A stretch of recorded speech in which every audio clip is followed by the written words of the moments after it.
Top 10 government offices na pwede nating mahinga ng tulong pag tayo ay namumblema sa ating mga hospital at medical bills. Ito'y kailangan natin lalo na tayong lahat ay nagkakasakit. Ito po ang ating pag-uusapan dito sa Dad ng Bayan.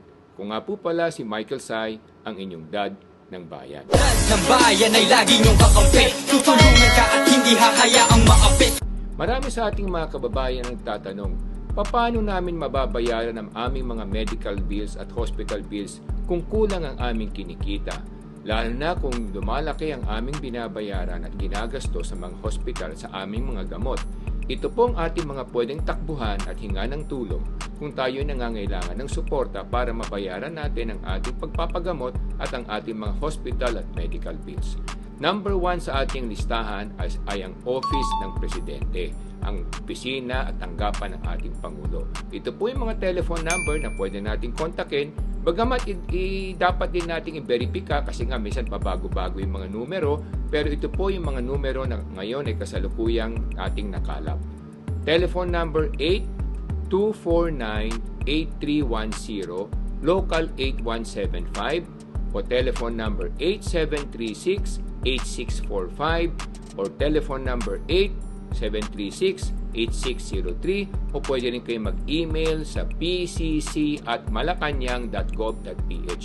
Pwede nyo ring i-check online para siguradong tama yung mga numero at mga contact details na pwede nyong padalhan ng sulat o hinga ng tulong. Pangalawa, opisina ng Vice Presidente. Telephone number 8532-5942, telephone number 8370-1719, at pwede rin kayo mag-email sa tanggapan ng ating pangalawang Pangulo. Pangatlo sa listahan ay yung mayroon tayong tinatawag na Senate Medical Assistance Office. Pwede nyo rin silang kontakin.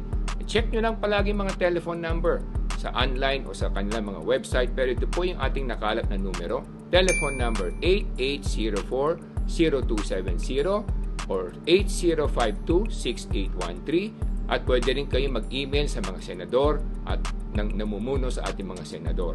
Pang-apat sa listahan natin is Department of Health, DOH.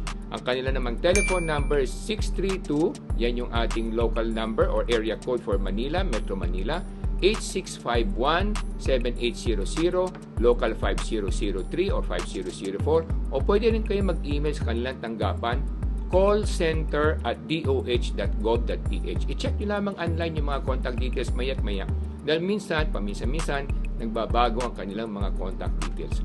Panglima sa ating listahan ay PAGCOR, Philippine Amusement Gaming Corporation.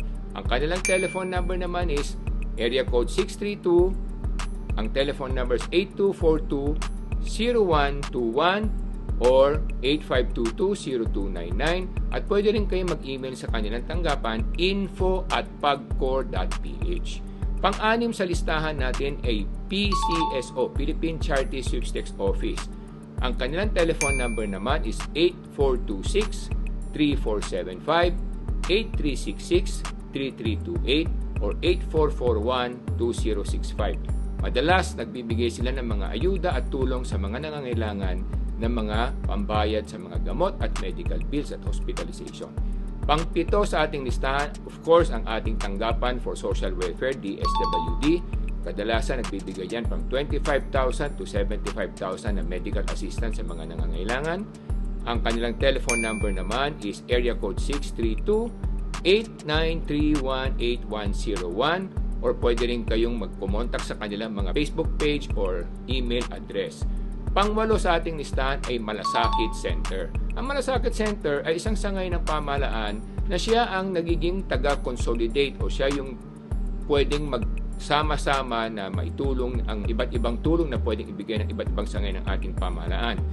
Yan naman kadalasan ay pwede nyong makontak sa online, ma-check ninyo kanilang mga contact details, or pwede rin sa email inquiry@dswd.gov.ph. Yan ang kanilang mga pwedeng email contact details.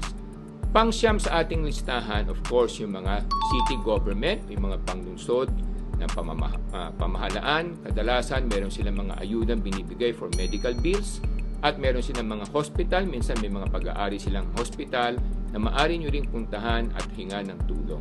Pang-10 sa ating listahan, of course, ang ating mga government politicians na ating hinalal. Kung kayo ay nasa probinsya o kayo may nasa lungsod, mga city councilors or mga municipal councilors, ang mayor, of course, ang vice mayor, ang ating mga congressman, pwede nating mahinga ng tulong yan bukod sa ating mga pambansang senador. Kaya yan po ang 10 pwede nating matakbuhan kung tayo nangangailangan ng tulong at ayuda for our medical bills and hospital bills. At sa susunod na ating tatalakayin, sa susunod na video, pag-uusapan din natin yung top 20 government hospitals na mas maganda niyong puntahan at mas madali kayong makakahingi ng tulong sa mga iba't ibang sangay ng pamahalaan kung doon kayo magpapagamot at doon kayo magpapa-hospital. Ako po pala si Michael Say, ang inyong dad ng bayan. Yan.